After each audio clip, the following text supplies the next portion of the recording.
Herkese merhaba, geri döndük. Bir önceki videonun konusu şu 3 şeyi ayırt edebilmekti. Bir dinin kendisini, bir dinin ahlakı ve bir dinin yerden yere değişen dış görünüşleri. Bugünkü sorumuz şu, bunları ayırt edebilmek için kolay bir yol var mı? Çok şükür ki vardır. İlk önce göz önünde tutmamız gereken 3 gerçek vardır. Bunlar aşırı önemlidir. İlk seviyedeki öğretişlerini kabul etmeyen bir dinin öğrencisi olamazsın. Çünkü bunlar o dinin koşullarıdır. Fakat ikinci seviyeye göre yaşamayan bir inancın takipçisi olabilirsin. Yalnızca çok iyi bir takipçi olmayabilirsin. Şimdi eğer inancımız gerçekse zaman geçtikçe eylemlerimizi dinimize uyumlu olacak şekilde düzeltiriz elbette ama o ayrı bir konu. Ve son olarak son seviye daima karışık olacaktır.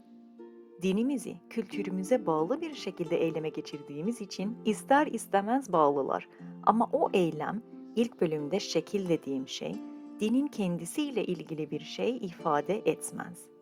Ancak seninle ilgili bir şey ifade edebilir. Çünkü dinini eyleme geçirmeye çalışıyorsun doğru olarak. Şimdi hazırız.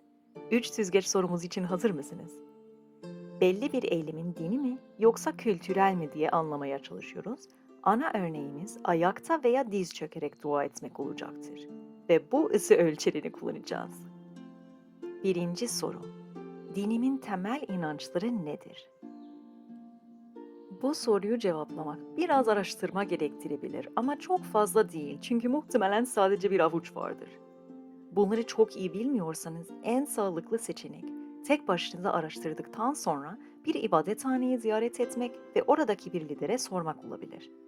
Aynı zamanda her dinin amentüsü ya da inanç tebliği gibi bir şey vardır. Direkt bunlardan da ilerleyebilirsiniz.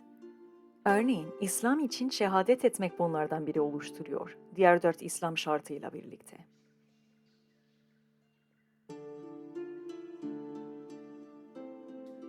Hristiyanlık için İznik iman açıklaması ya da elçilerin iman açıklaması güzel örneklerdir.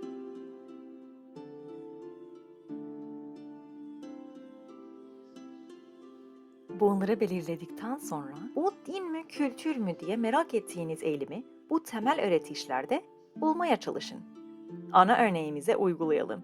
Haydi bu iki dinin temel öğretişlerinde ya diz çökerek ya da ayakta dua etme konuyu bulmaya çalışalım.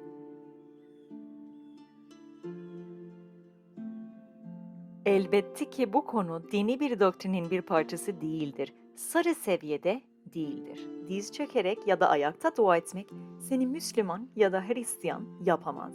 En fazla turuncu, ahlak seviyede bulunabilir ama gerçekten bulunur mu? İkinci soruya geçelim de görelim. İkinci sorumuz şu.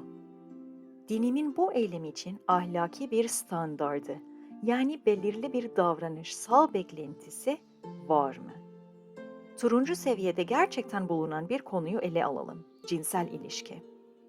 Hem İslam'ın hem de Hristiyanlığın cinsel ilişkilerinin doğru yerinin evlilikte olduğunu öğretiyor. Bir önceki videoda bahsettiğimiz gibi. Fakat şimdi ayakta veya diz çökerek dua etme konumuza geri dönelim. Şimdi bu konuların örnekleri hem Kur'an'da hem de kutsal kitapta da görüyoruz ama heyecan yapmak için henüz erken. İyice düşünelim. Tam olarak ne biçimde görüyoruz? İslam'ın salahta oturma kavramı vardır ama aynı zamanda kıyam yani ayakta dua etme kavramı da var. İlginç. Aynı şekilde kutsal kitapta hem diz çökerek hem de ayakta hatta dans ederek bile dua var. Şimdi unutmayın, turuncu seviyeye ait olabilmek için böyle yapın. Çünkü doğru olan budur diye bir şey okumamız lazım ama öyle konular var ki kutsal metinlerimizde çıksa da örnek olarak çıkıyordur. Bu konular belli bir dine sınırlı olmayıp seni belli bir dine bağlamaz. Üçüncü sorumuz.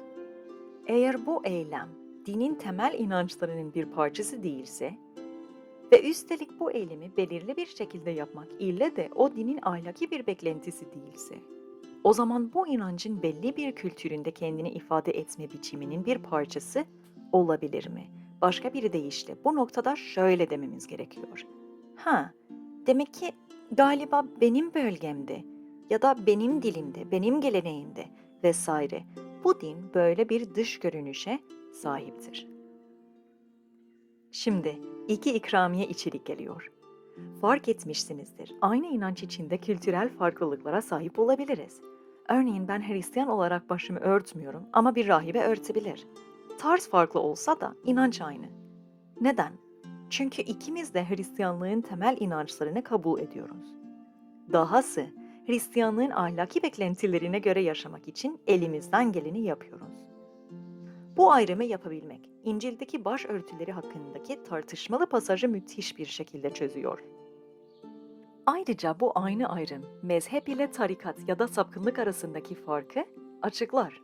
Çünkü iki grup kültür yani kırmızı veya ahlak yani turuncu seviyelerinde anlaşmazlığa düşerse, farklı mezhepler oluşturup görüş farklılıklarını hayatlarında yansıtabilirler. Yine aynı dinin içindedirler fakat bir grubun biz temel inançlardan yani sarılardan biriyle aynı fikirde değiliz dediği noktada o grup artık o dine asla ait değildir. O grup kendi dinini başlatmıştır.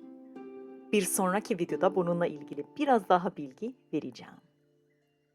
Somut örnekler her zaman yardımcı olduğu için bir sonraki ve 4. bölümde küçük bir vaka çalışması yapacağım. Kendi hayatım üzerinde. Size verdiğim bu 3 soruyu uygulayabilmek için yardımcı olacağını umuyorum. Bir sonraki videoda görüşürüz.